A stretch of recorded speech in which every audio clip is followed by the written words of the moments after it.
com várias soluções. Então, essas são as duas grandes vedetes. Mas o que eu acredito que o sucesso é, primeiro, porque nós acreditamos que todo mundo gosta de uma educação de excelência. E a escola pública mostrou que gosta. Esses números são um recado que a escola pública está nos mandando. A escola, quando eu falo, professores e alunos. E o segundo lugar, porque, da maneira como ela foi implementada, nós demos às escolas um ambiente muito interessante para estudar matemática. Então, hoje em dia, nós temos uma quantidade grande, por exemplo, de clubes de matemática que foram criados. A Olimpíada ela pode ser dividida em duas partes. Ela tem as provas, elas têm os prêmios e elas têm cerimônias de premiação. Nós temos uma cerimônia de premiação nacional, onde nós trazemos os 300 medalhistas de ouro. Nós distribuímos 3.000 medalhas, ouro, prata e bronze, mas só trazemos os 300, porque trazer 300 crianças para cá, para o Rio de Janeiro, não é fácil. Mas existem cerimônias feitas por governadores, por prefeitos, por secretarias de educação e pelas escolas. Então, assim que sai o resultado, eu tenho uma agenda de cerimônias que eu não posso cumprir. Vocês imaginam 5.000 e poucos municípios, mas isso cria uma festa da matemática, e não é só uma festa para matemática, né? É para celebrar o talento, a seriedade, a dedicação de alunos e professores. Então, acontecem festas pelo país inteiro. E tem uma segunda parte, a mais importante é o programa de iniciação científica. Né? Esse é um programa para 3.000 alunos, os medalhados, ouro, prata e bronze. Eles recebem uma bolsa do Conselho Nacional de Pesquisas e passam um ano estudando conosco nos fins de semana. Eu vou mostrar já o mapa. Tem vários outros programas que não dá tempo de falar, né, que foram criados. Programas para professores, encontros de medalhistas de ouro, o PES, que é o Programa Especial de Competições Internacionais. São alunos que são selecionados dentro dos medalhistas e são preparados para poder competir, isso quer dizer, a se candidatar a representar o Brasil. E aí nós já tivemos um sucesso. E temos o PICME, que é um programa de iniciação científica e mestrado para os ex-medalhistas que ingressam em universidade. Quer dizer, a ideia é conduzir o aluno completamente até a universidade. E temos a parte também de publicações. Todo o nosso material é disponibilizado no nosso site gratuitamente, pode ser baixado gratuitamente. Aí, só para vocês terem uma ideia, é o número de polos de iniciação científica espalhados pelo país inteiro.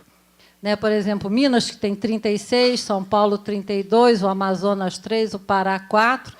E vocês não podem imaginar o que é a logística desse projeto. Né? Por exemplo, se nós formos para as regiões geográficas mais complicadas, nós temos alunos que viajam 6, 8 horas de barco, né, para ir à iniciação científica. Né? E tem toda uma série de prestações de conta. Então, tem o barqueiro que não quer dar a nota fiscal nem o recibo, aí diz que não leva mais o nosso aluno, porque o nosso aluno tem que apresentar o recibo.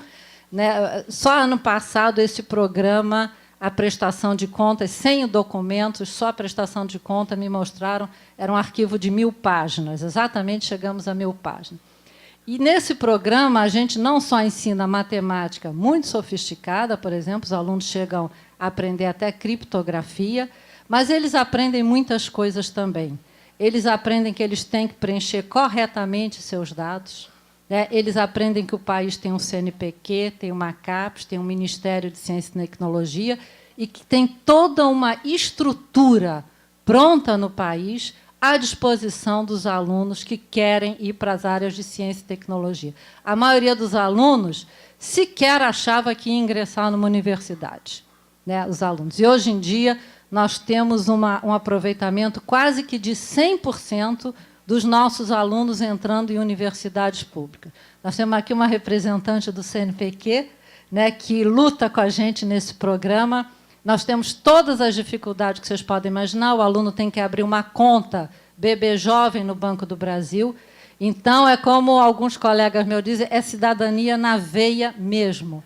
Né? Porque muitas crianças que entram nesse programa, por exemplo, não sabiam preencher nem o seu endereço, nem seus dados de nascimento, nome de pai, nome de mãe. E o que a gente espera é que não só eles aprendam matemática, mas que depois que eles passem por isso, nunca mais eles voltem à condição inicial, que é achar que eles não podem ser partícipes do desenvolvimento nacional. Então, o primeiro passo é dizer isso. Agora, vocês não têm ideia do que é a logística disso. São 200 e poucos centros, uma parte é feita presencial, uma parte é virtual, então eles aprendem a discutir matemática com linguagem científica, que eles aprendem também no fórum virtual. Estou apertada no horário? Ok. Então, agora nós vamos entrar no caso feminino e masculino. Na primeira parte da Olimpíada, todos os estudantes participam. Já na segunda parte, apenas os 5% de cada escola. Então, nós não conhecemos os alunos até eles terem que passar para a segunda parte. Nós só conhecemos o nome dos alunos, o sexo, o endereço, tudo na segunda parte. Então, todos os dados que eu vou dar aqui se referem aos 5% que passaram para a segunda fase. Em 2005, nós não tínhamos esses dados, feminino e masculino. Então, vamos para 2006. As colunas coloridas com F, feminino, no nível 1, L1, nível 2, L2, nível 3, L3. Mostra que, na segunda fase, a participação feminina e masculina é muito parecida. Os meninos participam, quer dizer, os que passam para a segunda fase, a variação é de 2%, 5%. Nessa coluna aqui, a gente tem o total. Nessas duas, os pares de colunas por feminino e masculino por cada nível.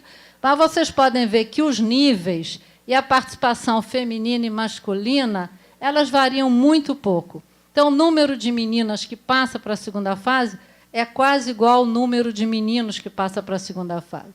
Mas agora nós vamos ver quem é premiado. Ali na primeira, onde eu digo medals, é medalha de ouro. Por exemplo, em 2005, nós demos 300, de prata, 405 e de bronze, 405. Então, vocês comecem a olhar, por exemplo, a primeira coluna no nível 1. Medalhas de ouro no nível 1, nós tivemos 30 meninas e 70 meninos. Olhem na horizontal. Esse 30 meninas no nível 1, quando passam para o nível 2, que elas vão ficando mais velhas, esse número virou 19. E dos meninos aumentou para 81. Quando nós vamos para o nível 3, que já são adolescentes, esse número caiu para 12. E dos meninos cresceu para 88. Então, no final, nós temos 20% de premiadas em ouro meninas em 2005 e 80% meninos. Agora, o importante, por exemplo, se nós olharmos na vertical, esses números não variam tanto. Agora, na horizontal, eles variam com a faixa etária. À medida que a menina vai ficando mais velha, ela se desinteressa pela matemática. Por exemplo, se nós tínhamos, por exemplo, em 2006, 34% de premiadas no nível 1 com ouro e 66% os meninos. Esse número, quando chegou no nível 3, que elas já estão no ensino médio, virou 9%.